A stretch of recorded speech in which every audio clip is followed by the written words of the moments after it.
Welcome to Car Talk with Wally, and this is the BMW 5 Series. Alright, I'm not going to do no Doug DeMuro voice or anything like that. However, yes, this is the BMW 5 Series. This was redesigned last year, 2024, and significant update compared to the previous generation. I would say the previous generation was a bit of a evolutionary design change, but this is a more revolutionary. The thing that differentiates this from the prior generation 5 series is the all-new platform that it's on. And so it's on a similar platform that the 7 series is on, and it is also an EV. This one is not an EV, however. I know, confusing. But they have a few different models here. They have their gas versions. Then you can also get a plug-in hybrid, but you can also get an EV. So this design is reflective of that. As you can see, it's a little bit stodgy. It kind of sits higher than it normally does because it's based on this EV platform. And so as you see, like this thickness here that just exists, that's because that's where the batteries sit. So let's talk about the exterior of this vehicle. I like it from some angles. The rear is sharp. The tail lights, this little Bengal situation here, that's kind of cool. You know, it has a decent stance to it, but it's also significantly bigger than the previous generation 5 series. And I don't know how I feel about every generation of every vehicle getting larger and larger.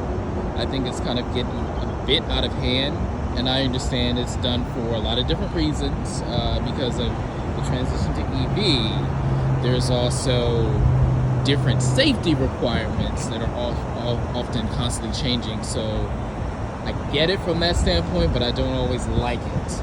Like, for example, like, I don't really know if that overhang needs to be that large. I mean, come on. But I get it. Overall, it's warming up to me. Like, I believe in certain trims, like, it has a good visual appeal to it. I think it looks good in this black.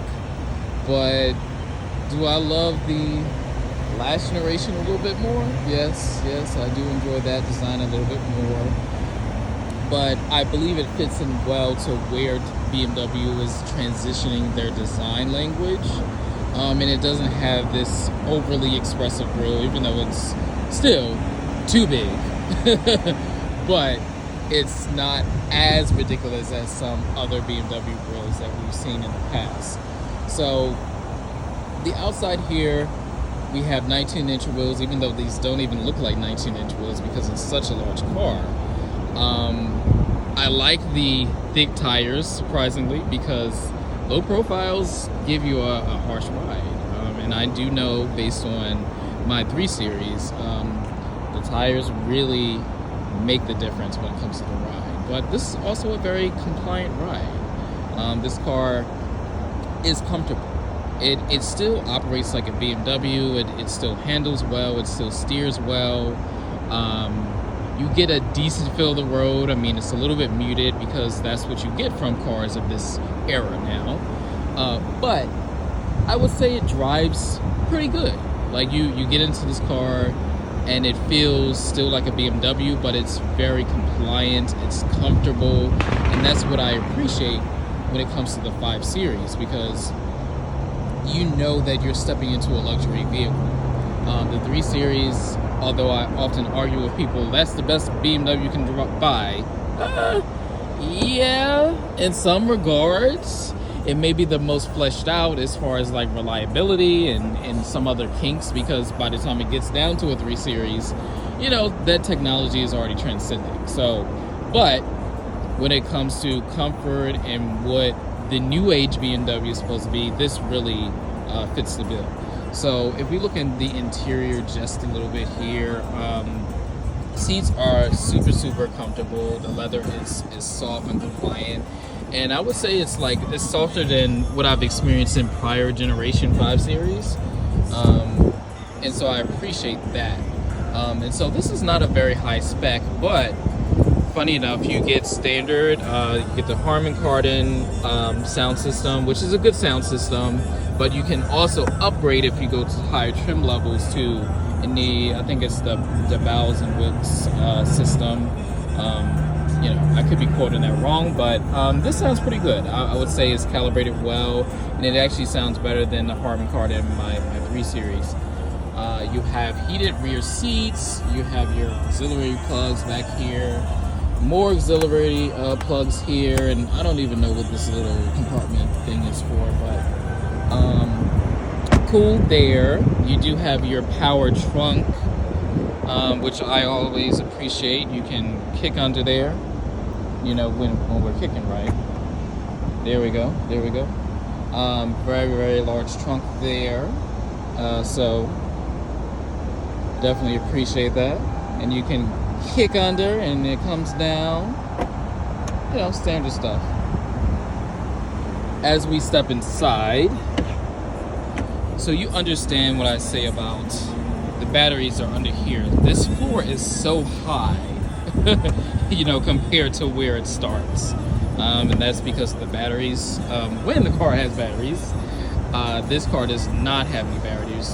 This engine is the standard 2.0 liter turbocharged 4-cylinder engine that BMW has been using for a while. 255 horsepower, 295 pound-feet of torque. We've seen this engine time and time again, but it's powerful. It gets the car up and going in enough speed. You really don't necessarily need a more powerful car unless you want that, but it's good. It's good there. As we step inside, you see here that a lot of the controls here are electronic touch controls. Some still physical, like the door handle, the door window, what is it? Window down feature. I don't even know what they're called right now, but you know what I'm talking about. So you have a lot of cool technology features here. I would say like this generation has elevated things when it comes to technology. You have this little screen here. As you see, we have this C5 Corvette in our viewpoint here. I don't really know why this little camera thing is needed here. I mean, I guess it's handy in some regards, but it's like, okay, I can just look in front of me. And then as you see in front, you also have the heads-up display with the navigation, and you know, if we can center in a little bit more on that, but you know, you guys saw it. So heads-up display, and I believe that is standard. I'm not quite sure of the necessary feature content, but this one has a good amount of features here. You have your heated and cool seats, so that's cool for your driver and passenger. Dual zone climate control, of course, Apple CarPlay. Then you have your different driving modes. You can put it in sport, changes the ambiance, and if you have all these different lane departure warning, that's standard as well. As you see, the sound system is pretty good. If we go back to, let's see, so we have all of our standard features here. I haven't dug into all of what's going on here, but as you see, everything is touch, and there's a lot of black plastic here, gloss plastic, and it's fingerprints. There's fingerprints everywhere. And then this is supposed to be some sort of wood stuff. I don't know, it feels kind of cheap to me. So I feel like as far as this interior, like it has stepped up as far as technology, but I don't know, all the black plastic and shiny black plastic here, and just some of the fact that the controls are all electronic, it kind of just creates a cheaper feel. And I know that all of the automakers are going to these touch controls, but they just don't feel as good. You know, I just don't feel that they are as much of a quality piece as those physical controls. And Audi is experiencing the same thing, so that's just reality. So All right, we look at the sunroof here. We got that going. You can get a panoramic roof and higher trims. And I believe the EV version of this, you get the glass panel that does not retract. And you can correct me if I'm wrong regarding that. All right, so this is a very quick review, and you know, it ain't fully vetted out and polished, but we're gonna take a little drive just to kind of see how this little bad boy drives. Turn right and then immediately bear left. Yeah, so nav is going, we got our soft tunes going, and I really like the way this car drives. The steering wheel, okay, this 2-spoke steering wheel is a little funky, but I like it. You know, it's like it's some sort of squircle oblong thing. I don't know what shape that we're going for. 700 feet, turn left onto Northside Drive Northwest. So, as I mentioned, like the power delivery on this is pretty good. Turn left. I feel like I'm like missing nothing. Drive Northwest. All right, I need you to be quiet, navigation. I know it keeps redirecting me. In 700 feet, turn right toward I-285 West. This video, but you guys can bear with me, right? All right, so even so, the handling here, turn right toward while it can be West. a little like floaty, I believe it's still like good. I believe it's good. Oh, I don't want to get on the highway, but it looks like what's happening here. And it's smooth. In 700 feet, turn left onto Northside Drive. It's a really smooth powertrain. Turn left. You have the ZF 8-speed in this, and so it's just seamless. Like you don't miss any power. You just like moving and grooving, and I appreciate that about the 5 Series. Now, the other thing about this car, I'm sure you can get M Sport this, you can get an M5, you can get a a 540, you can get all of these different elements, and of course there's the M50, all of these different types of 5 Series that you can get, right?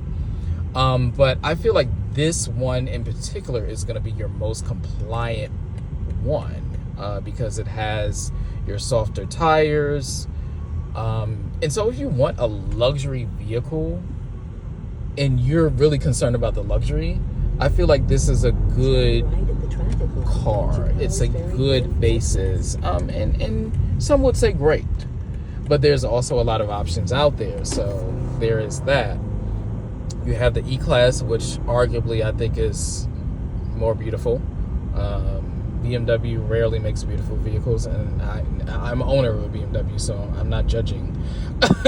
They just typically have more polarizing designs, in comparison to maybe Mercedes. But if you like it, hey, you like it. I think it's a great vehicle. Now, recently test drove a Camry, a hybrid Camry, and you know what? That car is good. Can I justify paying $25,000 more for this 5 Series? I don't know. It's a better car, yes. Am I enjoying it more? Is it more technology? Yeah. There's a little bit more going on. But is it worth it? Is the question. I don't know. That's really up to the people that purchase it. But overall, I'm impressed with this 5 Series. I think it's really cool to drive. I've been enjoying it. It's comfortable, especially these Atlanta streets are awful, and it's been handling it well. And yeah, I'm about to bring it back to its rightful owners. But I've been enjoying this particular vehicle. So thank you very much. Comment and like and share, and let me know what you think of this 5 Series. All right, peace. Uh-oh.